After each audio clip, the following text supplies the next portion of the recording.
전라도 쪽에서 조그만 배 타고 섬까지 들어가셨다고요? 예. 아무래도 호남 지역에서 뭐 저희 당은 말할 것도 없고 그 당에서 많은 지지를 받았던 그 민주당까지도 도서 지역이라든지 아니면 연근해 지역 이런 곳들이 사실 정책 수요가 굉장히 많습니다. 연료교 문제도 그렇고요. 식수 공급 문제 같은 것이 아직 해결 안 된 도서도 많습니다. 근데 실제로 정치인들이 방문해보고 어떤 도움을 드리기 위한 노력을 해야 되는데 그게 부족하다는 이야기가 있어서 제가 작은 배를 타고 다도해 인근의 섬들을 좀 다니고 왔습니다. 네. 예. 체감하신 민심은 어떠세요? 목표치를 좀 올렸잖아요, 25%로. 예, 아무래도 이 호남 지역에서도 지금까지 호남 지역은 그래도 부산이나 이런 지역은 경쟁 체제가 많이 확립되어 가지고 선거 때마다 저희가 다 기억하시겠지만은 가덕도 신공항 문제도 그렇고 부산 뭐 엑스포 문제도 그렇고 부산의 이슈들이 굉장히 정치권의 전면에 많이 등장하는 것에 비해서 호남 같은 경우는 민주당 밀어줬더니만은 이 경쟁 체제가 확립이 안 되니까 뭐 선거된데도 민주당 정치인들 구석구석 다니지도 않고 그리고 또 정책 같은 것들도 경쟁이 안 이루어진다 이런 생각 때문에 좀 이번에 변화가 좀 감지되는 느낌이 왔습니다.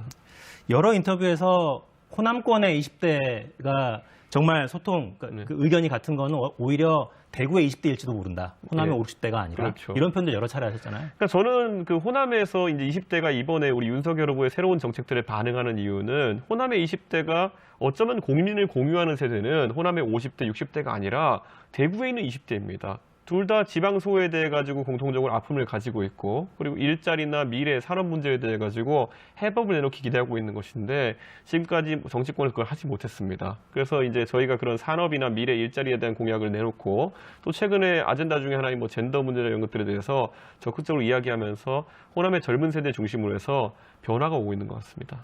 젠더 문제를 또 말씀하셨으니까 이 질문은 드려야 될 것 같은데 정치권 안팎에서 갈라치기 아니냐.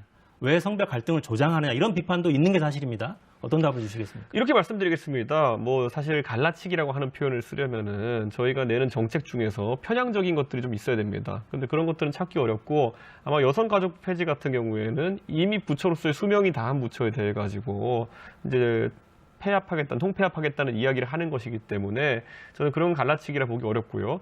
오히려 문재인 정부 들어가지고 굉장히 적극적인 여성 우대 조치를 했는데 그 여성 우대 조치의 결과물들이 일부 엘리트 여성들이 득을 보는 구조로 가고 일반적인 여성에게는 별로 영향도 없는 것들.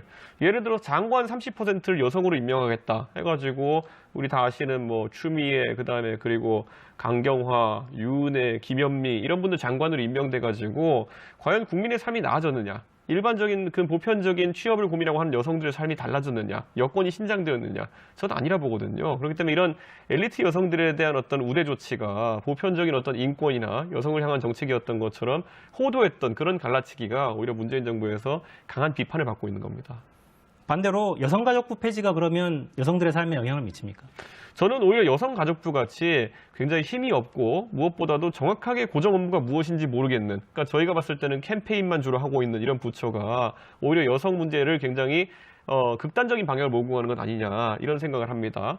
예를 들어 뭐 안전에 대한 문제 같은 경우도 CCTV 설치 문제다. 그러면은 CCTV가 여성만 비춥니까? 그런 건 아닙니다. 그럼에도 불구하고 이런 하나하나를 여성과 엮어가지고 오히려 정책의 실현을 어렵게 하는 그런 구석이 있습니다. 그렇기 때문에 저는 이런 여성과 관련된 문제들이 좀 더 보편화되었으면 좋겠습니다.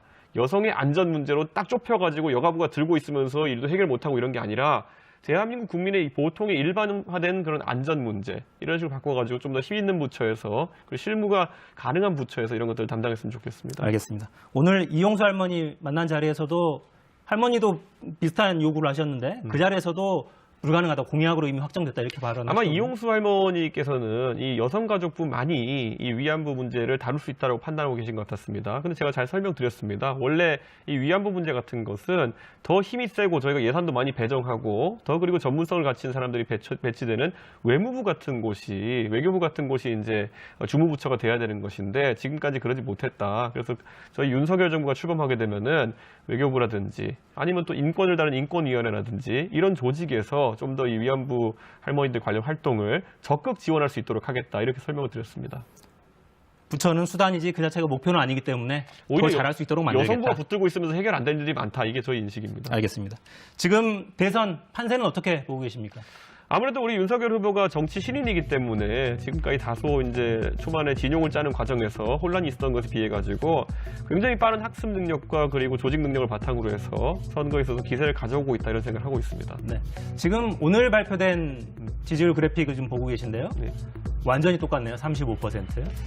아마 이 준비하신 그래픽이 저희 당이 가장 수치가 낮게 나오는 여론조사 기관으로 저희가 그렇습니까? 통칭 알려져 있는 그런 기관인데요. 네. 어쨌든 추세를 보시면 알 수 있을 것 같습니다. 우리 후보의 지지세가 최근 한 달간 가파르게 상승하고 있는 모양새고요. 저는 이 추세가 특별한 변수가 없는 한 지속될 것으로 보입니다. 네. 자, 지지 후보로 계속 지지할 것이냐. 이것도 아주 중요한 지표라고들 이야기하던데요.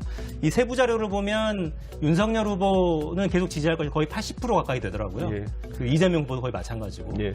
그러니까 일단 지지층은 거의 다 결속해 있는 것 같고 이제 남은 부분들이 일부 좀 남아 있는 것으로 보이는데 앞으로 중도층에는 어떻게 좀 소구를 하실 계획입니까? 이미 정권 교체, 정권 심판론이 굉장히 강한 상황 속에서 우리 후보에게 있던 이제 국민들의 의구심이라고 하면은 과연 정책 능력이 있느냐, 그리고 실제로 TV 토론이나 이런 데서 충분히 훈련된 모습을 보이느냐 이런 것이었거든요. 근데 첫 번째 TV 토론 그리고 내일 또 TV 토론이 있는데 이런 것들을 보면 아마 국민들께서 그 불안 심리라든지 우려하시는 부분이 완벽하게 해소될 것이다. 저는 이렇게 보고 있습니다. 그래서 실제로 일부 이제 안철수 후보에게 이전되었던 저희 보수층의 지지율 같은 경우에도 거의 저희는 회복했고 그렇기 때문에 양자 구도가 자리 잡게 될 것으로 보이고 오늘 공교롭게도 또 문재인 대통령께서 또 저희는 선거 개입으로 규정합니다만은 굉장히 선거판에 갑자기 강한 말씀들을 던지셔가지고 지금 근데 저는 이게 과연 민주당에 도움이 될까 하는 생각인 것이 아까 제가 언급한 것처럼 정권 심판론, 정권 교체론이라는 것이 과반을 넘는 조사가 많은 상황 속에서 대부분 그렇죠. 정권 교체라고 한다면은 문재인 대통령께서 하신 행정에 대해 가지고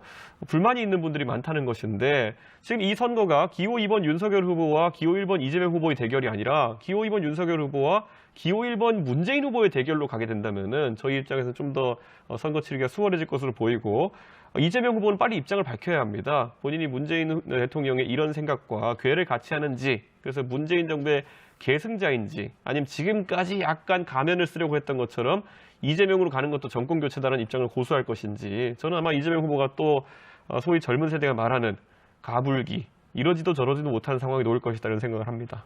이 부분은 어때요? 그러니까 일부 이제 중도층 유권자들 그리고 상당수의 민주당 지지층 이쪽에는 거의 좀 트라우마 같은 게 있잖아요, 사실. 그러니까 노무현 전 대통령이 검찰 수사를 받다가 유명을 달리했기 때문에 네. 이 부분에 대한 그러니까 그런 불안감 같은 걸 건드릴 거라는 뭐 그런 생각은 안 드십니까? 국민들은 내로남불을 굉장히 싫어합니다. 그런데 그럼 문재인 대통령께서 집권하신 다음에 전직 대통령들에 대한 수사가 어떻게 진행되었느냐 저희가 다 알고 있습니다. 심지어 이명박 대통령과 박근혜 대통령을 포함해서 두 분의 전직 대통령이 전부 다 수용 생활을 하셨죠. 그렇다고 한다면은 이런 전 정부의 잘못을 수사하는 것에 대해 가지고 문재인 대통령은 어느 대통령보다 더 관대해야 되거든요. 근데 지금 문재인 정부가 곧 있으면 수사 대상이 될 수도 있다. 그리고 그걸 뭘 특정해서 말한 것도 아니고 무슨 문제가 생기면 당연히 수사를 성의 없이 해야 되지 않겠냐는 발언에 대해 가지고 이렇게 극대노하시고 또 이제 발끈하는 모습이 나온다는 것은 내로남불로 받아들일 수밖에 없습니다.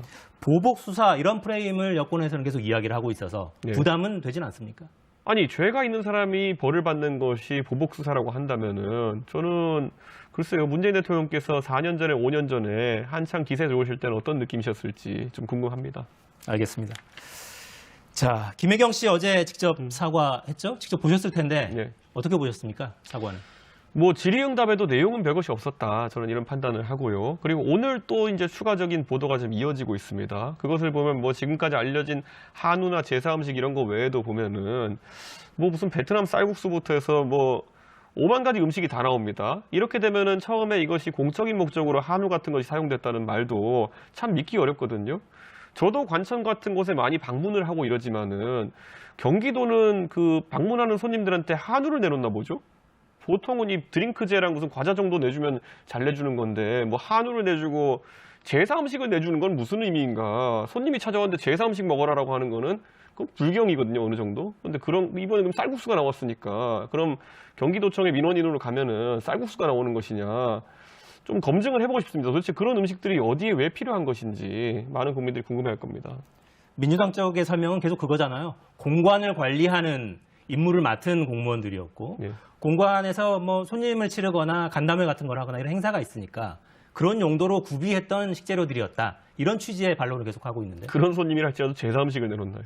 알겠습니다. 저는 그 제사 음식은 아직까지도 이해가 안 가는 게 그 제사상을 받으실 분은 그 사실 선친이거나 이런 분들밖에 없는데 선조분들밖에 없는데 누가 왔는데 호의로서 제사 음식을 내놓으면은 그거는 글쎄요 저는 뭐 제가 최대한 민주당 측의 해석을 받아들이려고 해도 이게 제가 논리적으로 이해가 안 가서 그러는 겁니다. 예. 알겠습니다. 이 문제가 내일 토론회에서도 제기가 될까요? 저희 후보 입장에서는 사실 이재명 후보에 대한 그런 도덕적인 기대치가 높지 않기 때문에 사실 그 TV 토론이라는 굉장히 귀중한 정책 검증의 시간을 이런 걸 쓰지 않고 싶은 그런 생각이고 실제 대장동 관련해서도 우리 후보는 토론 과정에서 너무 이렇게 자세한 디테일로 가기보다는 이재명 후보가 답하기 어려운 모순점을 좀 지적하고 이런 방향으로 토론에 임했습니다. 예를 들어서 대장동 관련해 가지고 나는 기여한 바 없다라고 발뺌하는 이재명 후보와 내가 이게 설계했기 때문에 그나마 조금이라도 환수할 수 있었던 거 아니냐라고 주장하는 이재명 후보. 한쪽은 설계 안 했다 그러고 한쪽은 설계했다 그러는 거거든요. 어떤 게 진짜 이재명이냐. 이 모순을 파헤치는. 그러니까 사실 검사가 보통 피의자나 범죄자를 다룰 때 사실 모순되는 지점 같은 것을 찾아내기 위해서 많은 질문을 하거든요. 같은 질문을 여러 차례 하기도 하고요. 네, 근데 이재명 후보께서 그 첫 번째 토론에서는 완전 거기에 넘어가셔가지고 본인이 모순을 주장하시고 제가 보기에는 얼굴도 벌개지셔가지고 이제 좀 약간 당황하셨던 것 같습니다. 알겠습니다.